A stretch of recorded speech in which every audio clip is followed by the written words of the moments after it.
안녕하세요, 자전거 브라더스입니다. 오늘은 요즘 점점 문의가 늘고 있는 그래블이라는 장르에 대해서 소개해 드리려고 시작하게 됐습니다. 자전거를 요즘 흔히 누구나 알 수 있는 로드 아니면 MTB 이렇게 크게 분류가 되기도 하고 세부적으로도 나뉘지만 요즘에는 그 중간에 있다고 생각할 수 있는 그래블이라고 하는 장르에 대해서도 많이 물어보시고 선택을 해야 될지 로드를 살지 그래블을 살지 MTB를 살지 많이들 초보자들이 고민하시거든요. 그래서 그런 면에서 그래블이 왜 존재 의미가 있고 그걸 왜 사람들이 요즘에 점점 늘어나고 있는지 그런 거에 대해서 간단히 소개해 드릴 겸 어떤 차이점에서 내가 어떤 걸 추구하는 것이 자전거 선택에 있어서 조금 더 현명할지 그런 거에 대해서 몇 가지 포인트를 좀 집어드리겠습니다. 지금 앞에 있는 게 이게 그래블 자전거인가요? 네, 이 모델은 체크포인트라고 하는 트랙에서 나온 그래블 장르 중에 한 모델인데요. 제가 보기에는 이게 네. 일반 로드랑 거의 똑같다고 보이는데 그렇죠. 이게 어떤 그래블 자전거가 어떤 차이가 있는 건가요?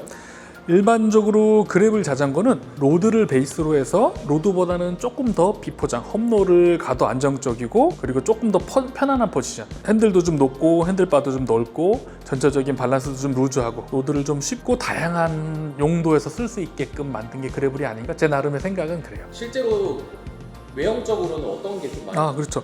이거는 로드랑 이게 하나씩 보면 핸들바 모양이나 전체적인 스타일을 보면 사실 로드인데 타이어가 두껍네 정도밖에 캐치할 수 없을 텐데 실제로 로드랑 옆에서 보면 꽤 차이가 있어요. 두 모델을 보면 외형적인 삼각형 프레임에 드롭바 형태, 기본 핸들바, 안장 이렇게 보면 비슷한 느낌처럼 보이지만 실제로 세밀하게 보면 현저하게 낮은 로드 핸들바가 로드보다는 현저하게 좀 높죠. 옆에서 보면은 이게 확실히 그래블 자전거가 더 높네요. 그렇죠. 둘 다 이제 M 사이즈 모델인데 높기도 하고 휠 베이스도 더 길고 헤드각도 조금 더 넓은 편이기도 하고 그 다음은 딱 눈에 띄는 게 타이어가 벌써 차이가 있을 거예요. 네. 이 타이어가 들어갈 수 있는 폭을 클리어런스라고 하는데 기본적으로 로드는 요즘에는 점점 두껍게 쓰기도 하지만 25, 28, 30, 32까지도 쓰기도 하거든요. 그래블 자전거는 보면 거의 이 모델은 50c까지도 사용할 수 있는 50mm까지 쓸 수 있을 정도로 이 클리어런스가 되게 넓어요.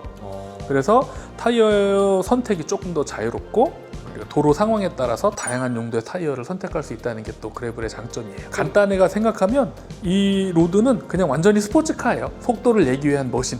내가 빠르게 가는 게 빠르고 내가 일정한 코스에서 시간을 줄이는 게 미덕. 그걸 최고의 미덕으로 아는 게 로드라고 보면 이런 그래블 장르는 빠르다기보다 어떻게 보면 좀 편안함 아니면 장거리 투어, 짐을 싣는 거 이런 다양한 목적에서 적절한 밸런스라고 보면 돼요. 여러 가지 장점, 어떻게 보면 다양성을 가지고 있는 게 그래블이라는 장르라고 보면 되겠습니다. 어떤 분들이 요즘 그래블 찾는 분들이 어떤 용도로 많이 찾으시나요? 오시는 손님 중에서는 다 고민을 결정해서 그래블에 뭐가 있어요, 뭐가 어때요 이렇게 물어보시는 분도 있는 반면에 결정하기 전 단계에서 오시는 분들도 많아요. 보통 이제 로드 사이클을 사려고 검색하다 보니까 힘들다던데 피곤하다던데 관리가 어렵다던데 나는 굳이 동호회 갈 건 아닌데 시합 갈 건 아닌데 이런 분들이 찾다 보니까 대안으로 그래블이라는 게 있네 이건 뭐지? 이런 식으로 해서 상담을 오시는 분들이 많거든요. 그래블을 선택하는 분들이나 그래블에 관심 있는 분들은 클럽 활동이나 이런 거보다는 나 혼자 타는 경우가 많고 그리고 출퇴근도 하면서 가끔 여행도 하고 그리고 장거리도 좀 가고 싶고 그런 정도의 일종의 우리가 흔히 아는 하이브리드 같은 개념에 조금 더 일상 생활 속에서 다양한 용도로 쓰고자 하는 분들이 이제 그래블을 고민하는 경우가 많아요. 근데 짐을 싣는다고 했는데 어떻게 짐을 싣나요? 그렇죠. 이거는 지금 아무것도 없는 딱 그래블의 이제 표준 기본 딱 그냥 박스에서 뜯은 모델인데 보면 여기 홀이 있어요. 이렇게 보면 구멍들이 좀 이렇게 다양하게 있죠. 이걸 뽑으면 요 안에 나사선이 다 들어 있는데 그래서 지금 보니까 구멍이 엄청 많네요. 그렇죠. 여러 가지 종류의 그러니까 짐바지, 렉을 쓸 수 있게끔 나온 게 그래블의 또 장점이거든요. 그래서 뒤에 짐바지를 단다든가, 앞에 프론트 렉을 단다든가, 위에 여러 가지 장치들을 해서 확장성이 되게 좋아요. 그래서 장거리 갈 때는 여러 가지 앞뒤 렉, 세계 여행 가는 다큐멘터리 보면 잔뜩 싣고 다니는 거 있죠. 원래 그런 투어용이 따로 있지만 그래블은 그렇게까지도 할 수 있을 만큼 여러 장치들을 해서 다양하게 짐을 실을 수 있는 것도 하나의 장점이고 로드론 보면 스피드를 내는 거 외에 필요 없는 군더더기는 다 빼버리는 거거든요. 굳이 이 모델을 사면서 투어를 가거나 여기다 짐바지를 달려는 목적으로 쓰지는 않기 때문에 그런 군더더기를 싹 뺀 것 아주 담백하게 스피드만을 위한 게 로드라면 말씀드렸듯이 이런 건 다양한 확장성을 가지고 있는 게 더 장점이죠. 가격적으로 봤을 때는 좀 어떤가요?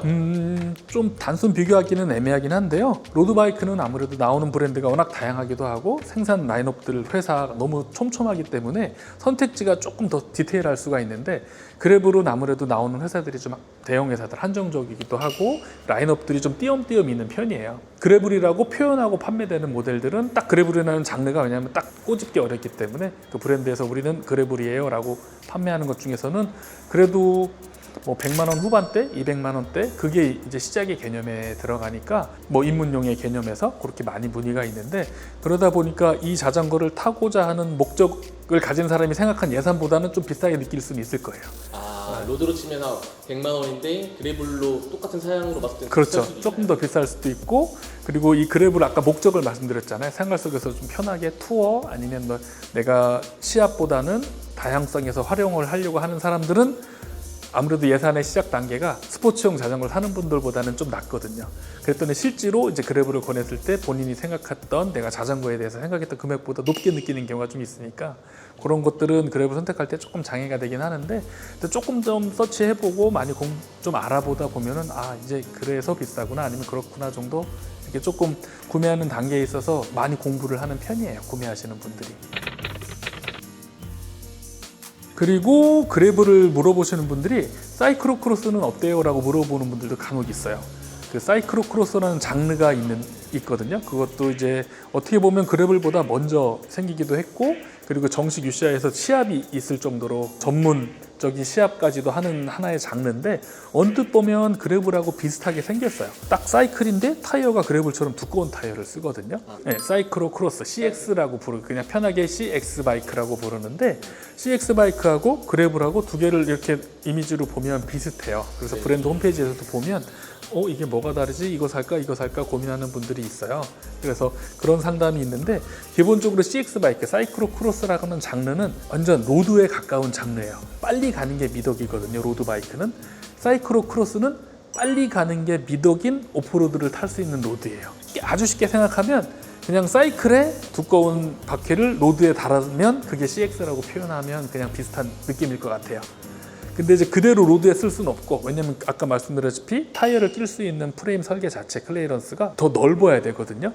그러다 보니까 장르로서 사이클로크로스가 나온 거예요. 유튜브 보면 많이 나오는데 막 메고 얼굴에 막 진흙 뻘을 해가지고 자전거 메고 들고 뛰고 일정한 서클을 빠르게 이동하면서 시간 경쟁을 하는 대회거든요. 사이클로크로스는 그래서 조금 구분 지어져요. 그래서 그래블이냐 사이클로크로스냐 모양만 비슷한 게 아니라 성격 자체가 조금 다르니까, 내가 비포장을 빠르게 가는 게 목적이고 그런 사이클로크로스 장르에 대한 호기심 아니면 시합 같은 거에 대해서 내가 있으면 그 장르도 충분히 선택할 만하긴 한데, 보편적인 내 머릿속에 생각했던 그런 비포장 투어 뭐 이런 생각은 아마 그래블이라는 장르가 대부분의 일반적 유저한테는 더 맞을 거예요. 뭔가 좀 매니아틱하고 대회 느낌이네요. 그렇죠. 사이클로크로스는 어쨌든 속도 경쟁인데 비포장 사이클 속도 경쟁, 이런 느낌이 더 훨씬 강하죠. 오늘은 그래블에 대해서 좀 간단히 말씀을 드렸는데요.